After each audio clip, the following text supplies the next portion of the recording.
Os bastidores de Brasília, há uma diferença entre o posicionamento do presidente da Câmara e também do Senado Federal. A gente já tem, inclusive, esse destaque, porque o líder do Congresso, o Rodrigo Pacheco, foi na contramão do que disse Arthur Lira e pregou cautela ao projeto contra a delação premiada de presos, que a gente tratou, inclusive, nos últimos dias, e também esse PL do aborto. Segundo ele, esses temas devem ser objeto de muito cuidado, muita cautela por parte do parlamento e não devem ir imediatamente ao plenário. Ou seja, tem de haver aquela tramitação regular. Ele sinalizou o envio das propostas às comissões próprias sobre o aborto. Ele disse ser importante ouvir as mulheres do Senado. Na Câmara, dos 33 deputados que assinaram esse projeto, 11 são mulheres. Você, Cristiano Beraldo, que a gente precisa trazer para reflexão com o nosso público esse posicionamento distinto de Arthur Lira e Rodrigo Pacheco. Dadas as circunstâncias, Beraldo, e as manifestações que a gente tem acompanhado, manifestações contrárias e favoráveis aos dois projetos de delação, mas também do aborto, não seria melhor uma tramitação convencional, passando pelas comissões, para que depois ninguém diga que foi aprovado de forma atabalhoada, não respeitaram aquele rito legislativo, não privilegiaram o debate, Beraldo? O problema é que esse debate ele é travado já há muito tempo e a versão que prevalece, sobretudo em diversos meios de comunicação de grande alcance, é a tal da história que as mulheres têm o direito de escolher, né? Meu corpo, minhas regras e tal. Ora, vamos lá. O que a gente está falando é da vida do bebê, não é da vida da mulher. É da natureza feminina engravidar, dar à luz. É da natureza feminina. Essa história de meu corpo, minhas regras, nos leva para o campo da pura vaidade. Se eu não quero deformar o meu corpo, eu vou matar uma criatura que está gerada, que está vivendo dentro de mim. Essa é a lógica que está estabelecida. Quando a gente fala de aborto, as mulheres podem falar tanto quanto os homens. É a mesma coisa de você estar discutindo algo, sei lá, um produto do pós-barba que tem que ser proibido. Os homens não terão voz maior ou menor do que as mulheres. Estamos tratando do produto, de uma coisa objetiva. Temos que avaliar prós e contras sobre aquilo, não o usuário do produto. Aí cria-se uma história assim, vamos falar sobre proibição das drogas. Tragam os drogados para falarem, para opinarem. Quer dizer, não existe isso. Vão chamar a jornalista que chorou ao vivo para dizer o que a senhora acha. Esse é o tipo de debate? Esse é o tipo de debate que tira o foco do ponto essencial e joga para a torcida para ficar fazendo essa confusão. Então, esse tipo de debate não agrega em nada à sociedade brasileira estabelecer as suas convicções. Convicções que já está estabelecida para um número muito grande de brasileiros e brasileiras. Agora, a Câmara, o Senado, o Congresso Nacional tem o seu rito que prevê urgência, que prevê o trâmite nas comissões, escolhido o rito legal, previsto, conforme o regimento, que se cumpra. Não há nada problemático nisso. Exatamente. É importante destacar para a nossa audiência que o regime de urgência está previsto no regimento interno. Não há nada de legal aí, tanto que foi votado o requerimento de urgência e foi aprovado. Agora, você, delegado Palumbo, de um lado, Arthur Lira acelerando o processo, do outro, Rodrigo Pacheco pisando no freio. Olha, já era de se esperar, né? Porque eles têm uma rusga um com o outro. A grande verdade é essa e poucos irão falar sobre isso. Agora, passar pelas comissões é legal. Está no regulamento do Senado, está no regimento interno do Senado, não tem problema nenhum. O problema, e ele vai começar a sofrer represálias e a apanhar, foi se ele sentar em cima do projeto e não colocar para pautar. Aí já muda toda a história. E, Beraldo, eu concordo com tudo que você falou. Você, Beraldo, quer fazer o complemento, por favor? Não, é isso. Assim, o grande problema do tema que a gente está tratando, que é o aborto, é que se coloca uma série de fumaças no entorno do tema justamente para não discutir o óbvio, o essencial, que é a vida humana de uma criança que não pode se defender. Pois é, muitos entendem que esse debate pode, inclusive, contaminar ou mexer com a dinâmica da pré-campanha eleitoral. E muitos parlamentares estariam com receio de tocar em temas tão delicados como esse nesse momento, porque nós estamos às vésperas da campanha, né, Mota? Estamos no período de pré-campanha, mas muito em breve a campanha será oficializada. Mota? Eu vou voltar ao tema da hipocrisia. Eu realmente não acredito que essa turma da esquerda tenha cara de pau que eles têm de dizer que estão do lado das vítimas. Eu ressuscitei aqui um caso, só um exemplo de milhares que acontecem aqui. Eu vou ler para vocês aqui, uma notícia de 2017. Olha que bonito. O título é Como a leitura transforma presos no Rio Grande do Sul. O sujeito foi condenado a 357 anos de prisão. Prestaram atenção? 357 anos. E ele se diz resgatado pela literatura. A notícia diz que a redução de pena para detentos que leem na cadeia ainda não é regulamentada no Estado. Esse é o Estado do Rio Grande do Sul. Mas há juízes que abrem exceções. Não é bonito isso? Essa notícia é de 2017. Vamos lembrar. Progressão de regime, remissão de pena por leitura, saidinha, visita íntima, abolicionismo penal, desencarceramento, pautas centrais da esquerda nesse país. Então, em 2017, um preso condenado a 357 anos é transformado pela leitura. Agora vamos avançar no tempo para 2019. Tem uma outra manchete aqui. Após ficar 31 anos no regime fechado, homem é preso por tentativa de estupro durante a saída temporária. É o mesmo preso. O preso transformado pela leitura.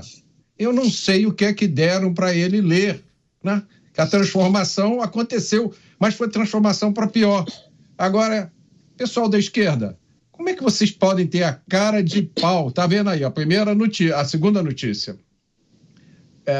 Condenado, ele tinha sido condenado por crimes de homicídio, abuso e roubo, e aí ficou 31 anos preso. Durante a saidinha temporária, qual foi a atividade ressocializadora que ele resolveu fazer? Estuprar alguém. Agora me diga, qualquer político que realmente defenda as vítimas, que realmente se preocupe com as mulheres e com as crianças, como é que esse político reagiria a essa notícia? Já é essa notícia de 2019. Vamos acabar, no mínimo, né? Acabar com todos os benefícios para estupradores. No mínimo, foi condenado a, não sei qual é a pena normal, média, para o estuprador, mas o delegado deve saber, foi condenado a 10 anos, vai cumprir 10 anos. Nada disso acontece no Brasil. Você trata o estuprador da mesma forma que trata os outros. Então, é uma insanidade. E essas pessoas agora vêm me dizer que tem preocupação com a vítima. Por favor, pessoal da esquerda, tem um pouco de vergonha na cara, né? Pois é, muito feliz em resgatar essas notícias, viu, Mota? O delegado Palumbo reagiu em vários momentos. Quer comentar? E também eu peço depois, delegado Palumbo, em relação a essa questão eleitoral, que alguns parlamentares têm receio de demonstrar o que pensam, justamente por conta daquele cálculo político. A hipocrisia reina, né, na esquerda, né? Eles são especialistas, eles são extremamente seletivos. Ele se interessa para ele, eles defendem. Se não interessa, eles não defendem. Pronto, acabou. Eles não são imparciais, eles são totalmente parciais. Agora, quanto não pautar esse projeto por causa das eleições municipais, isso é um absurdo.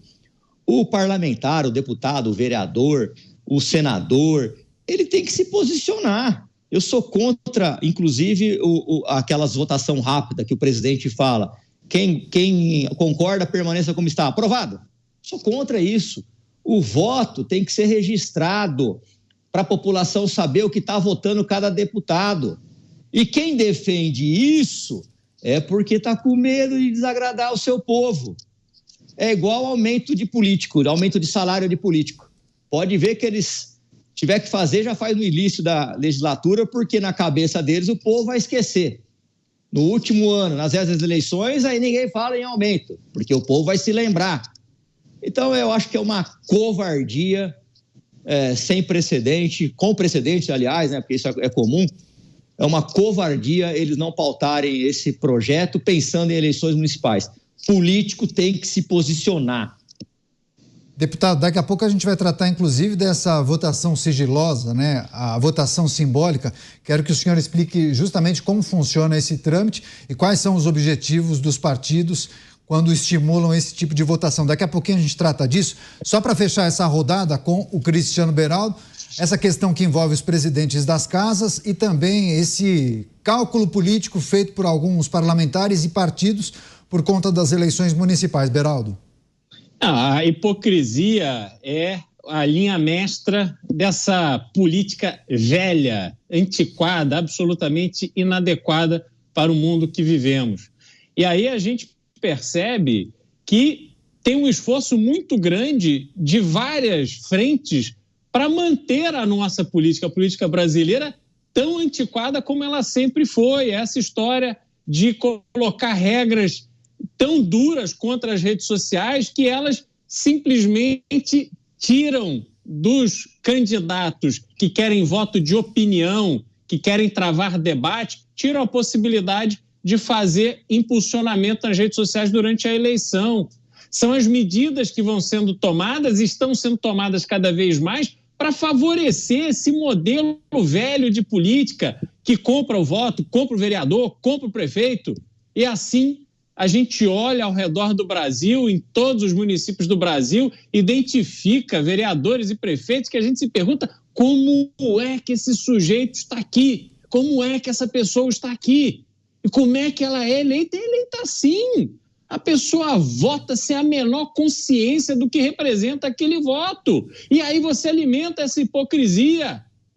Então, a hipocrisia, aliás, eu vou até trazer um exemplo aqui, Caniato, dos Estados Unidos, que também está num momento horroroso, com essa cultura progressista invadindo o país, destruindo o país, que dá passos para trás a cada dia do ponto de vista da força da sua sociedade, em razão muito também de um presidente completamente incapaz de exercer a sua função como deve ser feito. Joe Biden, que viu seu filho ser condenado por uso de drogas e adquirir uma arma, ele dá uma declaração, vejam vocês, dá uma declaração que ele acha um absurdo o que o filho fez, que ele não quer mais conversa com o filho. Ora bolas, quem criou o filho do Joe Biden?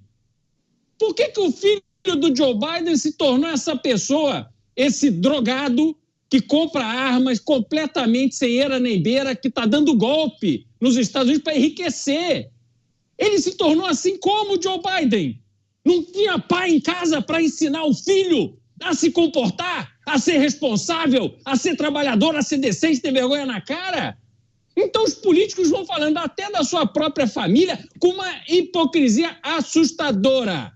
E aí a gente se lembra que sem educação forte, sem que as pessoas, independente da condição social, mas sem uma educação pública de absoluta qualidade que ensine lógica, que capacite as pessoas para entenderem o óbvio, nós não vamos mudar o Brasil. Nós vamos continuar andando a passos largos para este atoleiro em que a gente se encontra. Depois a gente vai falar dos Estados Unidos, Beraldo, e explica pra gente o que aconteceu com o Joe Biden, que ficou congelado naquela imagem. Queria que você trouxesse as repercussões na imprensa. Daqui a pouco a gente vai tratar disso.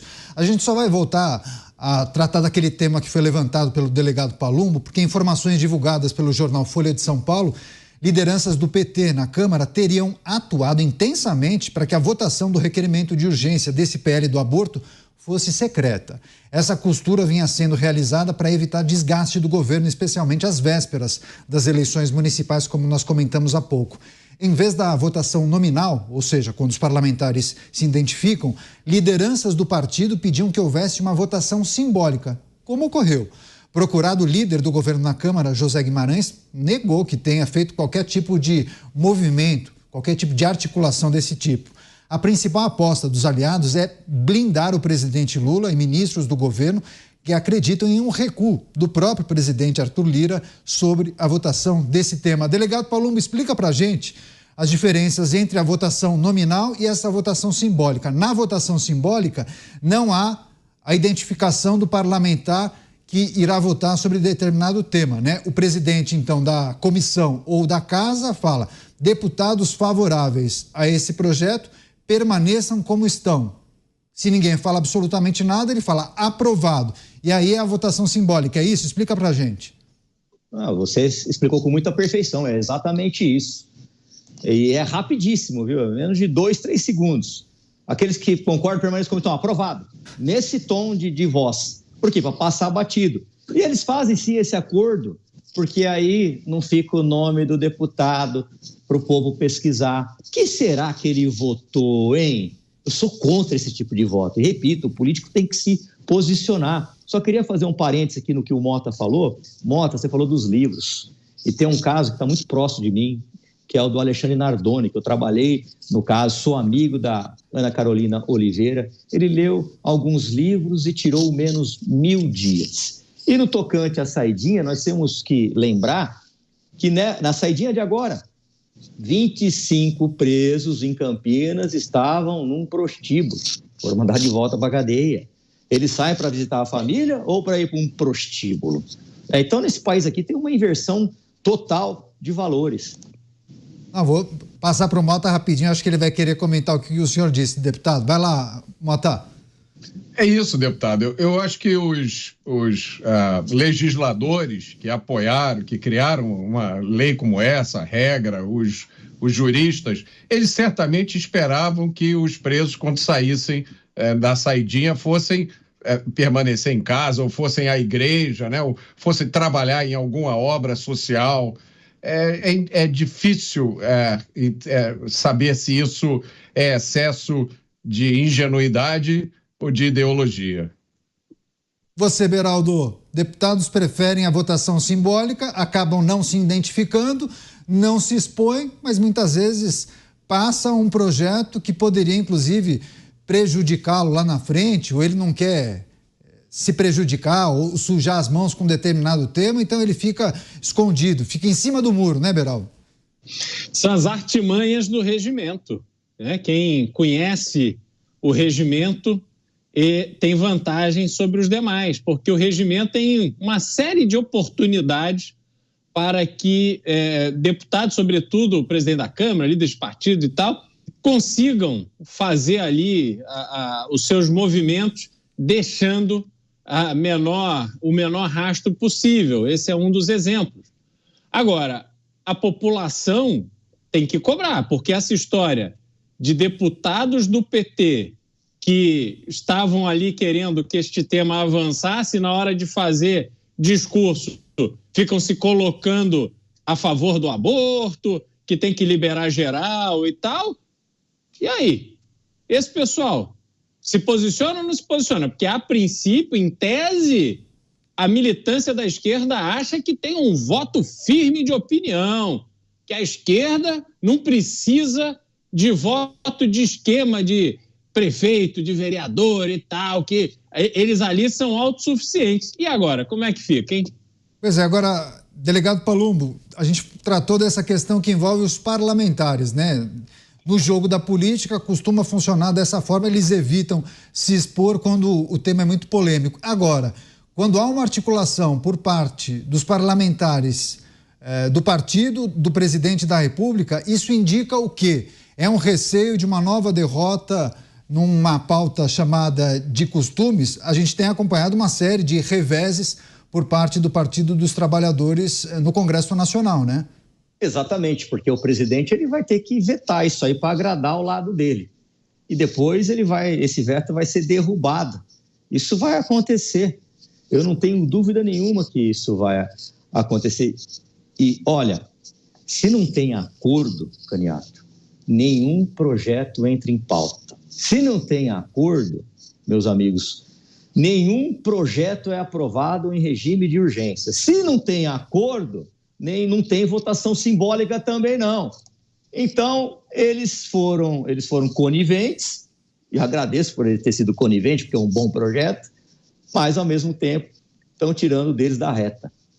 Pois é, essa manchete é sintomática, né, Mota? Aliados querem blindar Lula e apostam em recuo de Lira. Eu fico imaginando se Arthur Lira não recua e por alguma razão esse projeto avança e é aprovado.